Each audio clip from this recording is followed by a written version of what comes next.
మూగ మనసులో పార్ట్ 26 రచన మీనా కుమారి గారు. ఏం కావాలండి మీకు? టిఫిన్ అంటూ నవ్వింది మాన్విత. నాకు పూరి కావాలన్నాడు నవ్వుతూ గౌతమ్ నంద.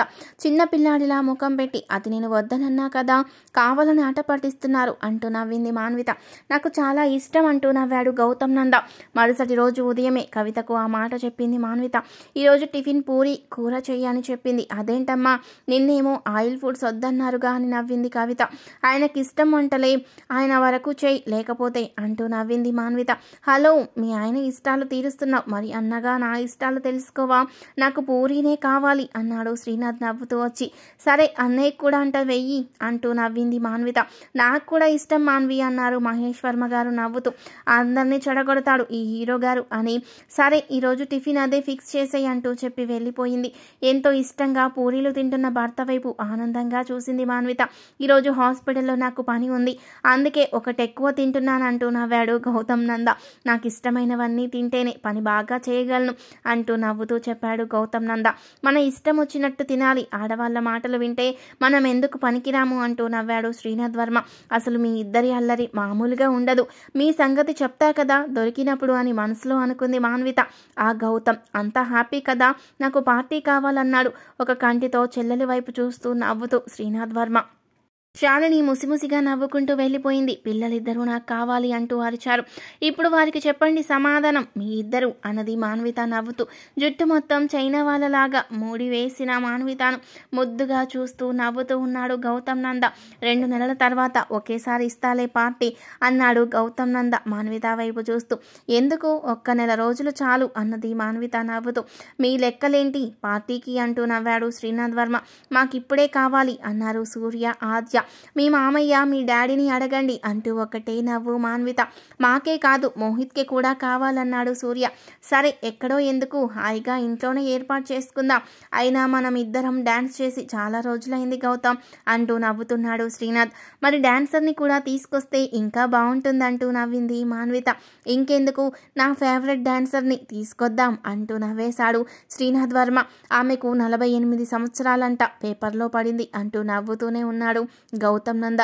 ఇక అందరూ పడి నవ్వుతూ ఉన్నారు. శ్రీనాథ్ మొన్న మోహిత్ ఫంక్షన్ క్యాసెట్ అవి పంపాక అది చూసిన దగ్గర నుండి దినేష్లో చాలా మార్పులు వచ్చాయంట అని ఒక్కటే నవ్వు. మంచి మార్పులా ఏంటి గౌతమ్ అన్నాడు శ్రీనాథ్ వర్మ.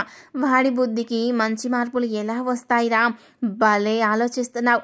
ఏడ్చి చచ్చేవాడికి అలాంటి క్యాసెట్లు చూస్తే ఏడుపే కదా వచ్చేది. చిన్న పిల్లవాడిలా కొట్టుకుంటున్నాడంట బెడ్ మీద, టీవీ ఆపమని అని గౌతమ్ నంద నవ్వుతూ చెప్పగానే శ్రీనాథ్ వర్మ కూడా పకపక నవ్వేశాడు.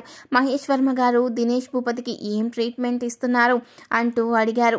ఏమీ లేదు, సమయానికి టీవీ చూసేలా ఏర్పాటు చేశాము, ఆహారము అన్నీ కూడా అందేలా చేస్తున్నాం, తన తప్పు తెలిసేలా ఒక మంచి దారికి తీసుకువస్తున్నాం సార్ అంటూ నవ్వాడు గౌతమ్ నంద. వీడియో చూసే ముందు ప్లీజ్ అండి, వీడియోకి తప్పకుండా ఒక లైక్ చేయండి ప్లీజ్. మాన్విత, శాలిని అందరూ నవ్వుకున్నారు. అందరూ నవ్వుకుంటే బ్రౌనీకి సంతోషమేసి కింద పడి దొర్లుతూ డాన్సులు వేయసాగింది. హాస్పిటల్కి వెళ్ళాడు గౌతమ్ నంద. హేమలో చాలా మార్పు వచ్చింది, మంచి మార్పు. కానీ ఆ అమ్మాయి కళ్ళల్లో తనకి ఆ పరిస్థితి తెచ్చిన వారి పట్ల చాలా కోపం ఉంది. గౌతమ్ నంద తనతో తీసుకెళ్లాడు హేమను. ఆ అమ్మాయిని టార్చర్ పెట్టిన మూర్ఖుడి రూమ్లోకి. అతన్ని చూసి చాలా కోపంగా అయిపోయింది హేమ.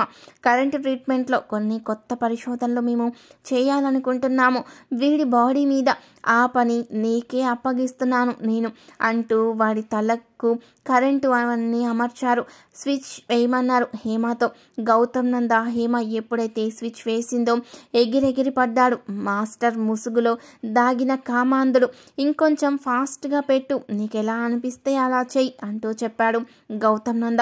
ఎక్కువ ఫాస్ట్ పెడుతూ తగ్గించడం అలా చేస్తూ ఆనందంగా ఫీల్ అయిపోయింది హేమ. గిలగిల తిక్క రోగం వచ్చిన కోడి పెట్టలా కొట్టుకుంటున్నాడు వాడు. చాలా ఆనందం అనిపించింది హేమ మనసుకు. ఆమె ఒళ్ళంతా శుభ్రపరిచినట్లుగా వైద్యంలోనే హేమ మనసుకు చేరేలా చేశారు. మందులిచ్చి డిశ్చార్జ్ చేశారు హేమను. హేమ, ఒక్కటే గుర్తుపెట్టుకో, ఎవరైనా ఎటువంటి పరిస్థితుల్లో అయినా నిన్నుగా టార్చర్ పెట్టాలి అనుకున్నప్పుడు పిడికిగా ఉండకు. పిడికిళ్ళు బిగించి వారికి గుండెలపై కొట్టాలి. బిగించిన కాళ్ళతో వారికి ఎక్కడ కొడితే బుద్ధి వస్తుందో అక్కడ కొట్టాలి. అంతేకాని ఇంకెప్పుడు పిడికిగా ఉండకు. ఇంకొక మాట, ఇలాంటి పరిస్థితి ఏదైనా ఎదురైనప్పుడు ముందు పెద్దవాళ్లకు చెప్పాలి. ఇంకా ఏదైనా బాధ ఉంటే నాకైనా చెప్పవచ్చు అన్నాడు గౌతమ్ నంద.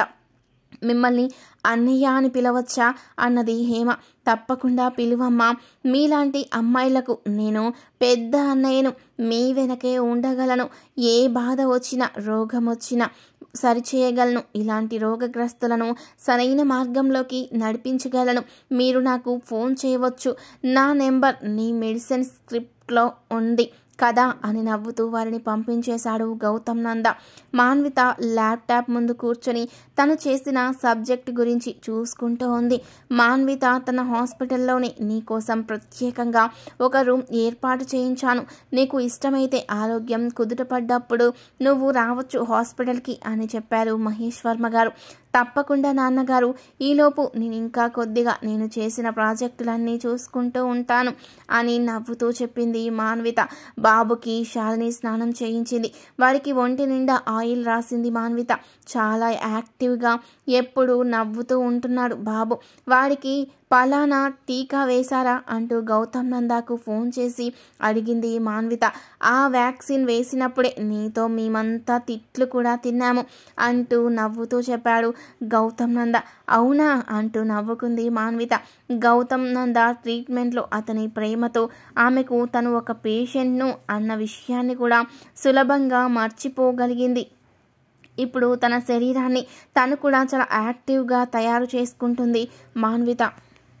గౌతమ్ నంద ఇచ్చిన మెడిసిన్ కూడా జాగ్రత్తగా వాడుతుంది మాన్విత. ఈరోజు బయటకి వెళ్దాం అంటూ ఫోన్ చేశాడు గౌతమ్ నంద. తప్పకుండా వస్తాను అంటూ నవ్వింది మాన్విత.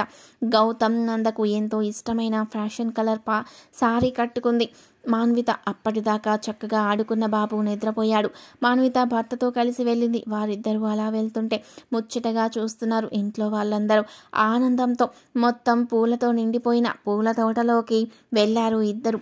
ఆ కలర్ పూలంటే మాన్వితకు చాలా ఇష్టమని గౌతమ్ నందకు తెలుసు. అందుకే అక్కడ 10 ఎకరాల స్థలం కొని మొత్తం పూల తోటలు నాటించాడు. ఇప్పుడు అవన్నీ పూలు పూసి అందంగా ఉన్నాయి. ఆ తోట మధ్య భాగంలోకి వెళ్ళిన మాన్వితకు ప్రపంచమంతా ఎంతో అందంగా కనిపించింది. భార్య మనసులోని ఆనందాన్ని, ఆశలను కనిపెట్టి భర్త అలా తీర్చగలిగితే అంతకన్నా ఆనందం మరొకటి ఉండదేమో. మరి ప్రేమను పంచే ఏ భార్యకైనా ఆనందంతో చుట్టూ పరిగెత్తుతూ ఉంది చిన్నపిల్లల మాన్విత. ఆమె సంతోషాన్ని చూస్తూ గౌతమ్ నంద 2 చేతులు చాపాడు. పరుగున వచ్చి ఆ చేతుల్లో వాలిపోయింది మాన్విత. నీకోసం అందమైన భవంతి కూడా కట్టిస్తున్నాను అంటూ అక్కడికి తీసుకెళ్లాడు గౌతమ్ నంద. పూల తోట కాస్త పెరగగానే మధ్యలో మనకున్న తోటలకు, అవుట్ హౌస్లకు అన్నీ ఒకసారి చూపిస్తాను నీకు. ఎక్కడికక్కడే అన్ని సంరక్షించడానికి పని వాళ్ళున్నారు. నిజానికి నీ మీద నాకున్న నా ప్రేమ గుర్తులుగా ఎన్నో చేయాలి. కానీ నీ ఆరోగ్యం వల్ల కొంత తగ్గాను వెనక్కి. ఇప్పుడు అన్నీ పూర్తి చేస్తాను నా మనసులో కోరికలను అంటూ నవ్వుతూ భార్యను దగ్గరకు తీసుకొని ఆ అందాల పూల తోటలో ముద్దులతో ముంచెత్తాడు గౌతమ్ నంద. భర్త ప్రేమను ఆయన కళ్ళల్లో చూస్తూ మైమరిచిపోయి అతని గుండెల్లో దాగిపోయింది మాన్విత. గౌతమ్ నంద గుండెల్లో దాగిన మాన్విత మనసు దూది పింఛంలా తేలిపోయింది. గౌతమ్, నేను ప్రేమించిన వాడు గొప్పవాడని తెలుసు. కానీ ఆపద కాలమందు నువ్వు చూపిన ప్రేమ, ఆదరణ, సహనం నాలోని మౌనాన్ని ఛేదించాయి. మీ అద్భుతమైన ప్రేమలో నన్ను మామూలు మనిషిగా చేసిన మీ గొప్ప ప్రయత్నాలకు నేను గర్వపడుతున్నాను. ఈ పూల తోట మధ్యలో ఉంటే ప్రపంచం మొత్తం నందనవనంలా కనిపిస్తుంది. ప్రతి ఆడపిల్ల కోరుకునే ప్రేమమూర్తి నా కోసం మరి 2 మెట్లు దిగి త్యాగంతో తన దాన్నిగా చేసుకోవడం నా జీవితంలో నేను చేసుకున్న పుణ్యం అంటూ గౌతమ్ నంద వైపు చూస్తున్న మాన్వితను దగ్గరకు తీసుకున్నాడు గౌతమ్ నంద. ఆనందంతో ఆమెను ఎత్తుకొని ఆమె ముఖం వైపు చూస్తూ అనురాగం పరవశాన ఆ పూల తోటలో నడుస్తూ ఉన్నాడు. చిన్నపిల్ల కన్నా సంతోషంగా కేరింతలు కొట్టింది మాన్విత. దింపండి అంటూ నవ్వుతూ ఉన్నది. కిందకు దించాడు గౌతమ్ నంద. నువ్వు మోహిత్ నందాని మోస్తున్నప్పుడు కూడా నన్ను ఎత్తుకోమని గొడవ చేసేదానివి, ఒక్కోసారి అలాగే ఎత్తుకొని తిప్పేవాడిని అంటూ చెబుతున్న గౌతమ్ నంద వైపు ఆశ్చర్యంగా చూస్తూ ఉంది మాన్విత. వీడియో చూసే ముందు ప్లీజ్ అండి వీడియోకి తప్పకుండా ఒక లైక్ చేయండి ప్లీజ్. ఇంత ప్రేమను ఎలా పంచగలుగుతున్నారు అని ప్రతి క్షణం ఆశ్చర్యంగా ఉంది గౌతమ్ అంటూ అలాగే చూస్తూ ఉండిపోయింది. గౌతమ్ నంద కళ్ళ వైపు మాన్విత. ఇద్దరూ కలిసి హాస్పిటల్కి వెళ్ళారు. అక్కడ జాను మాన్వితను వెల్కమ్ మేడం అంటూ గౌరవంగా ఆహ్వానించింది. తన క్యాబిన్లోకి తీసుకెళ్లాడు గౌతమ్ నంద. హాస్పిటల్లో చాలా మార్పులు చేశారుగా అంటూ ఆశ్చర్యపోయింది మాన్విత రూమ్ని చూపించాడు గౌతమ్ నంద. మొదటి రోజు ఒక పేషెంట్ని చూడవచ్చుగా అన్నాడు గౌతమ్ నంద. లేదు గౌతమ్, ఇంకాస్త కోలుకోవాలి నేను. నాలో ఏదో కాస్త అలజడి ఉంది. అది పూర్తిగా పోగానే నా డ్యూటీలోకి నేను వచ్చేస్తాను అంటూ నవ్వుతూ చెప్పింది మాన్విత. మీకంటూ ఒక హాస్పిటల్, ఇల్లు అన్నీ ఉంచుకొని ఇక్కడ మాత్రమే వర్క్ చేస్తున్నారా అని అడిగింది మాన్విత. లేదు, ప్రెగ్నెన్సీ లేడీస్కి అక్కడ ఉంచి వైద్యం చేస్తున్నాను. డాక్టర్ జాను అక్కడికి వెళ్ళి చూసుకొని వస్తూ ఉంటారు. అక్కడ ఇద్దరు డాక్టర్స్ కూడా ఉన్నారు. ఆ చుట్టుపక్కల పేషెంట్స్ బాగానే వస్తారు అక్కడికి కూడా. ఇక్కడ మెయిన్ పేషెంట్స్ కోసం మాత్రం వస్తూ ఉంటాను నేను అంటూ నవ్వుతూ చెప్పాడు గౌతమ్ నంద. ఢిల్లీ నుండి ఫోన్ వచ్చింది. మిస్టర్ గౌతమ్, మా హాస్పిటల్ బాధ్యతలు మీరు నిర్వర్తిస్తూ అంటూ కొన్ని పనులు చెప్పి అధిక మొత్తంలో జీతంగా ఇస్తామని చెబుతున్నారు అవతలి వారు. లేదు, మాకు హాస్పిటల్స్ ఉన్నాయి. ఇక్కడ మా అవసరం ఎంతో ఉంది. డబ్బు కోసం చేయడం అనేది కరెక్ట్ కాదు. ఢిల్లీ లాంటి చోట్ల ఎన్నో హాస్పిటల్స్ ఉన్నాయి, కానీ ఇక్కడ మాత్రం ఇదే మెయిన్ హాస్పిటల్ ఈ చుట్టుపక్కల ప్రాంతాల వారికి. అందుకని నేను ఇక్కడే వర్క్ చేస్తానని చెప్తున్నాడు గౌతమ్ నంద నవ్వుతూ. మాన్విత విని ఆశ్చర్యపోయింది. ఫోన్ పెట్టేశాక అంత మంచి ఆఫర్ వస్తే వెంటనే కాదనేసారే అంటూ నవ్వింది. నేను వైద్యం చేయాలనుకున్నాను. డబ్బు సంపాదన కోసం మాత్రం కాదు మాన్విత.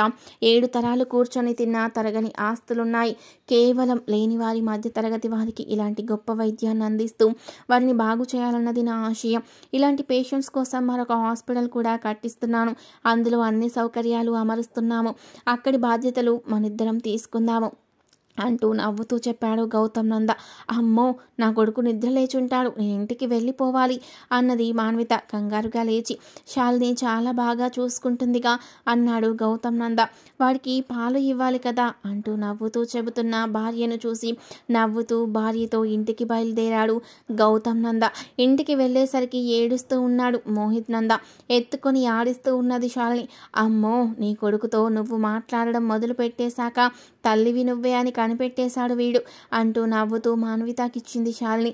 ఓ నాన్న, ఎందుకమ్మా, మా తండ్రి కదూ అంటూ బతిమాలుతూ రూమ్లోకి తీసుకెళ్ళింది మాన్విత. బాబుని పాలిస్తుంటే అలిగినట్లుగా దోసేస్తున్నాడు. సారీరా నాన్న, సారీరా కన్నా, ప్లీజ్ రా, తాగరా అంటూ బతిమాలుతున్న మాన్వితను చూసి శాలిని నవ్వుకుంది.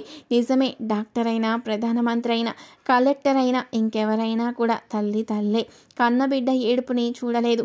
అది ఆడపుట్టకే. అదే అమ్మ జన్మ. సరైన అమ్మకు ఇక అంతకన్నా ఈ ప్రపంచంలో గొప్పదేది ఉండదు.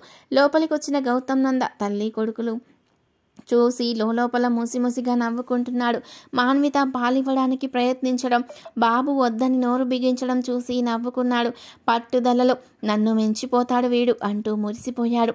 అందంగా పాలదారను బిడ్డ నోటికి అందించాడు తన చేతితో గౌతమ్ నంద. అలా చేస్తున్నప్పుడు తల్లిని మించిన తండ్రిలాగా కనిపించాడు. ఒక్క క్షణం గౌతమ్ నంద మాన్వితకు అంతకుముందు తను చేసిన పనులు అవ్వడం మూలంగా ఏమాత్రం బిడియం లేకుండా ఒక తండ్రిలా బిడ్డకు పాలందించాడు. అప్పుడు తాగుతున్నాడు మోహిత్ నంద.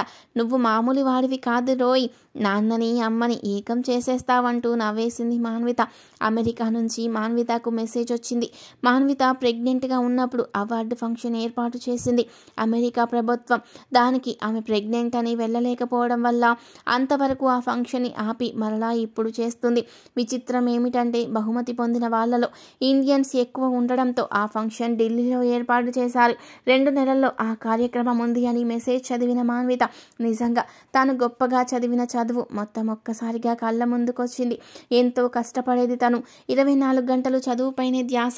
అలాగే ఇంత అవార్డుకి దక్కించుకోగలిగింది. అంటూ నవ్వుతూ చెప్పింది మాన్విత సంతోషంతో. తప్పకుండా వెళ్దాం. ఢిల్లీలో ఫంక్షన్కి అనుకున్నారు దంపతులిద్దరు.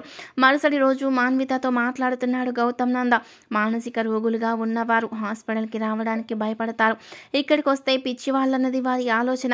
వారికి అవగాహన కలిగించడానికి పక్క ఊర్లో కూడా క్యాంప్ ఏర్పాటు చేసి ఈ వైద్యం గురించి ప్రజలలో ఒక అవగాహన పెంచాలి. ఎవరితో కలవకుండా ఉండడం, తనలో తాను 24 గంటలు ఒక విషయం గురించి మదనపడడం, ఒక చిన్న బాధను కూడా మర్చిపోకుండా దానిని పదే పదే గుర్తు తెచ్చుకోవడం, తానేమీ చేయలేకపోయానని స్పృహలు, ఇవన్నీ కూడా ఒక్కసారి వ్యాధిలో మొదటి లక్షణాలుగా ఉంటాయి అని మాట్లాడుకొని మరుసటి రోజు నుంచి చుట్టుపక్కల ఊళ్ళలో క్యాంపులాగా ఏర్పాటు చేసి గౌతమ్ నంద మంచి అవగాహన కార్యక్రమాన్ని పెట్టాడు. మానసిక రుగ్మతలు ఉన్నవారు బాగా అయ్యాక ఇళ్లకొస్తే వారిని ఎలా చూడాలో కూడా అన్ని వివరంగా చెబుతున్నాడు. ఈ ఆసుపత్రులకు రావడం తప్పే కాదు. మీలో ఉన్న ఒక జాడ్యాన్ని చక్కగా నశింపజేస్తాయి. మీలో ఇంత శక్తి ఉందా అని తెలుసుకునేలా చేస్తారు. ఇక్కడ డాక్టర్, కాంపౌండర్, నర్సులు కూడా శక్తి వంచన లేకుండా కృషి చేస్తుంటారు. ఇక్కడ మహేష్ వర్మ గారి గురించి వివరంగా చెబుతున్నాడు. ప్రతి చోట గౌతమ్ నంద ఒక గొప్ప డాక్టర్. ఆయన అటువంటి డాక్టర్ మన చుట్టుపక్కల ఉంటూ ఇటువంటి రోగగ్రస్తులకు వైద్యం చేయడానికి మన అదృష్టం. వారిని మీరు మిస్ చేయకండి. మిమ్మల్ని మీరు కాపాడుకోండి. ప్రతి ఒక్కరు కూడా పూర్తి తెల్లవార్లు నిద్ర లేకుండా రోజుల తరబడి ఉంటున్నా కూడా హాస్పిటల్లో ఒకసారి చూపించుకోండి. మొదట్లోనే చూపించుకుంటే మీకు చాలా చిన్న టాబ్లెట్స్ ద్వారా తగ్గిపోతుంది అంటూ ప్రతి విషయాన్ని చెబుతూ ఒక అవగాహన కల్పించారు చుట్టుపక్కల ప్రాంతాలకు. ఆ విషయాన్ని చాలా గొప్పగా చెప్పుకున్నారు అందరూ. నిజానికి ఆయనకు అసలు ఆ అవసరమే లేదు. కానీ కేవలం ప్రజల కోసం తను ఒక డాక్టర్గా, బాధ్యతాయుత పౌరుడిగా ఆయన చేస్తున్న సేవను అభినందించి తీరాల్సిందే అంటూ అందరూ పొగిడారు. పెద్ద డాక్టర్ గారే కాదు, గౌతమ్ నంద గారు కూడా చాలా పెద్ద వైద్యులు అని కొందరు చెప్పుకున్నారు. అవును, నాకు కూడా వైద్యం చేసి అన్నీ తగ్గించారు అని కొందరు చెప్పుకుంటున్నారు. అవగాహన లేక ప్రజలు ఈ మానసిక రుగ్మతతో ఎన్నో బాధలు పడుతున్నారని, అటువంటి విషయాలను ప్రజల దగ్గరికి వెళ్ళి చక్కగా చెప్పి వారిని ఏ భయాలు లేకుండా హాస్పిటల్కు రప్పించే విధంగా చెప్పాడు మాటలు గౌతమ్ నంద. డాక్టర్స్, టీవీ సంబంధించిన వాళ్ళు ఆ ప్రతి విషయాన్ని కూడా వీడియోలు తీస్తూ టీవీలో ప్రచారం చేస్తున్నారు. వారి దగ్గరకు వెళ్తే పేషెంట్ని చూడడానికి కూడా విసుక్కునే డాక్టర్లు ఎందరినో ఎన్నో చూసాం. కానీ పేషెంట్స్కి అవగాహన కల్పించడం కోసం ఎండనక వాననక తిరిగి అందరిలో ఒక అనుమానాన్ని పోగొట్టి ప్రతి ఒక్కరికి ఆరోగ్యంలో తేడా ఉంటే ఆసుపత్రులకు తప్పనిసరిగా రావాలి, అన్ని ఆసుపత్రుల మాదిరిగానే ఇది కూడా అంటూ చెబుతున్న గౌతమ్ నంద గారిని మానవతా దృక్పథం కలిగిన మహా వ్యక్తిగా అనుకున్నారు అందరూ. తర్వాత ఏం జరిగింది నెక్స్ట్ పార్ట్లో తెలుసుకుందాం.